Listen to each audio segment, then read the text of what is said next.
You ever watch someone dare gravity to prove them wrong and then gravity takes that dare personally? That's how this all started. They ignored my weight limit signs and the ground, well, it swallowed their cement trucks whole.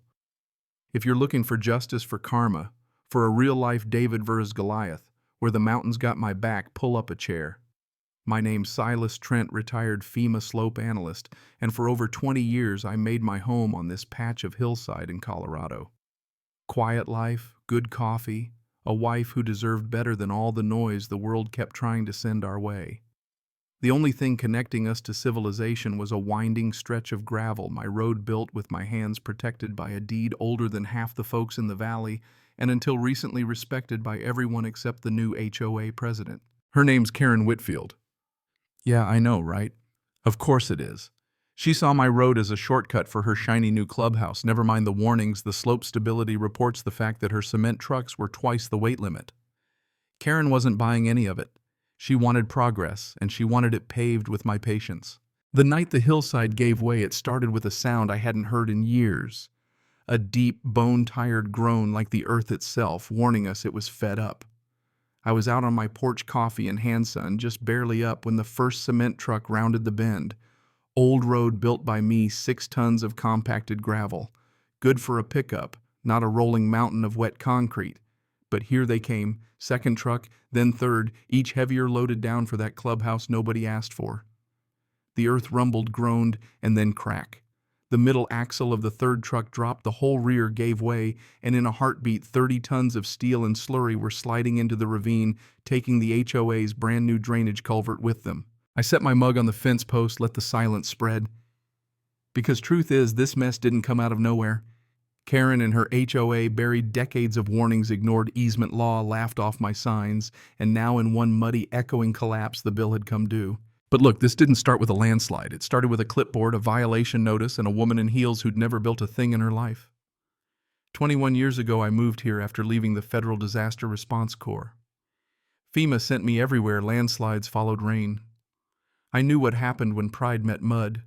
When I bought this place, I studied every inch, 3 acres cut into old ranch land with a gravel road legally mine carved into the hillside decades before the HOA was even a bad idea in some developer's head. I rebuilt that road for my wife, Leah.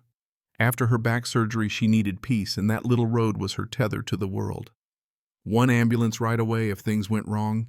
Every bump, every rut, every spring melt or flash flood, I was out there maintaining it. When Karen showed up, blonde 50-something, crimson blazer, sinking into my gravel, she brought a smile and a plan.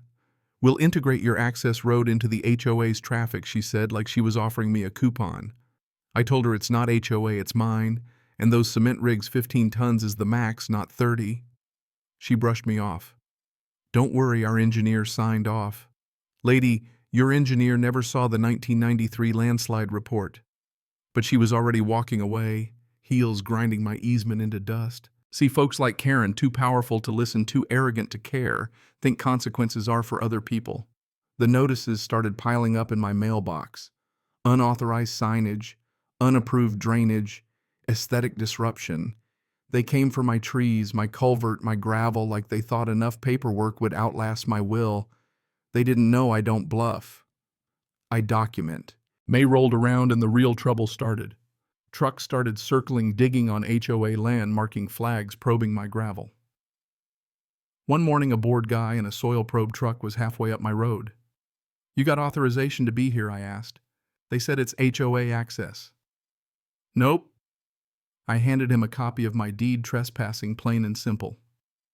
He left, but I knew that was just the opening act. That night, I pulled out the old FEMA maps. The 1993 landslide left a scar right where they were trying to run cement rigs. Back then, a storm came, the slope gave, and a woman died.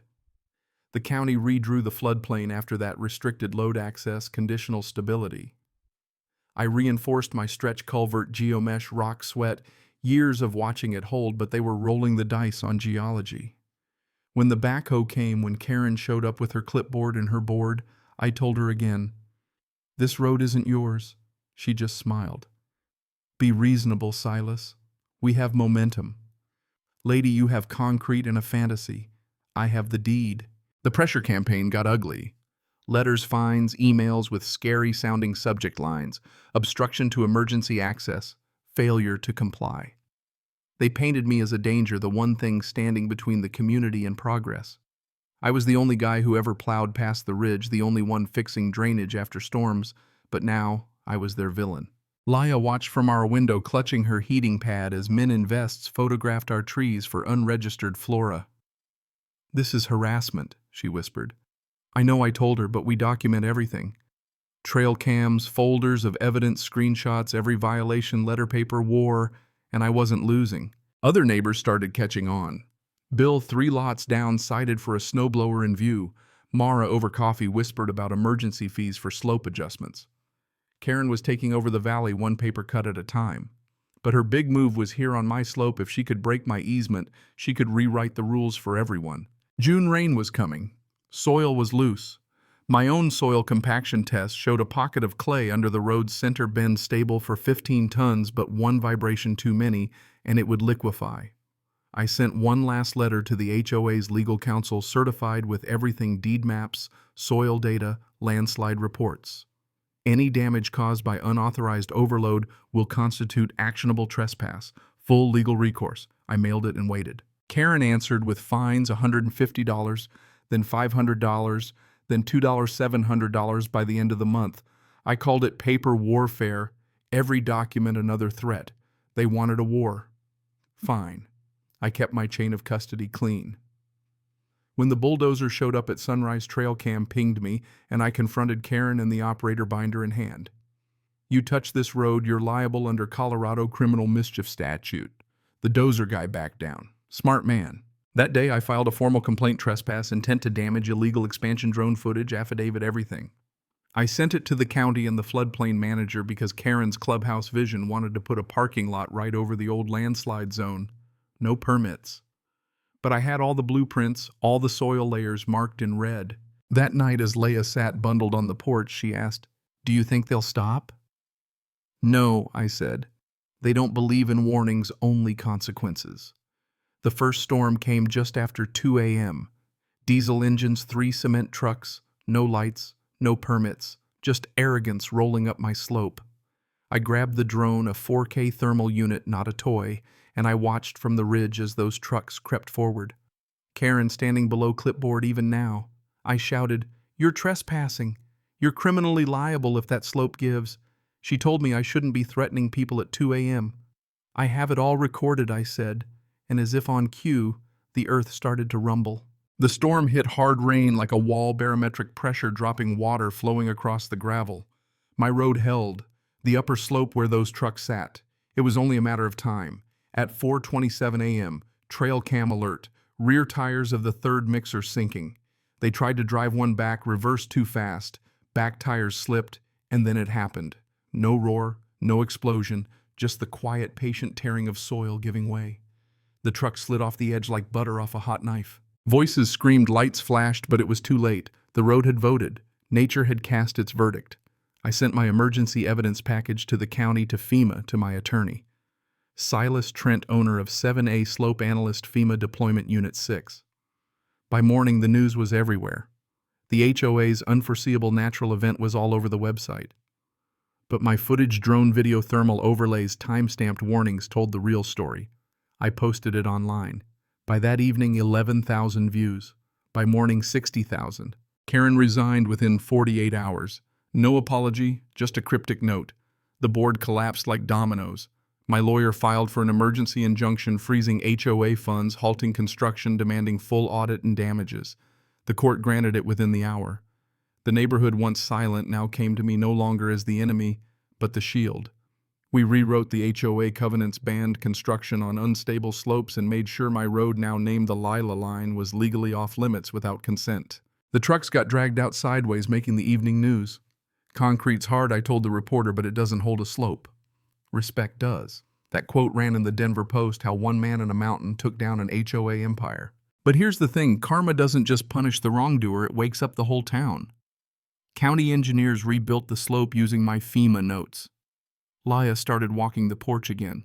Neighbors dropped off firewood, homemade jam, a laminated copy of my quote for their garage.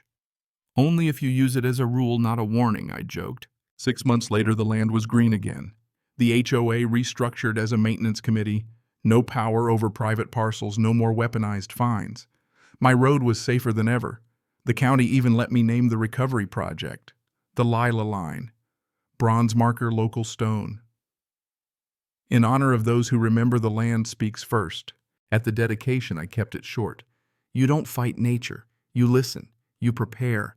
And if someone won't, you document and let the mountain speak. Justice was done not just for me, but for the land, for Leah, for everyone tired of watching power trample over reason. Karen's gone, no forwarding address, no apology. What mattered was what stayed behind: respect, silence, the kind that means peace, not fear. So here's my question for you listening to all this. Where's the line between progress and arrogance? When does standing your ground become a duty, not just for yourself, but for everyone who comes after? Do we have a responsibility to document, to resist, to hold the line when no one else will? Or is that just old-fashioned stubbornness? I'd like to hear what you think. Was I right to fight back, or should I have let progress roll on? Have you ever stood up to power when it threatened what you knew was right? Share your story in the comments. Let's talk about what justice looks like when the mountain decides to weigh in.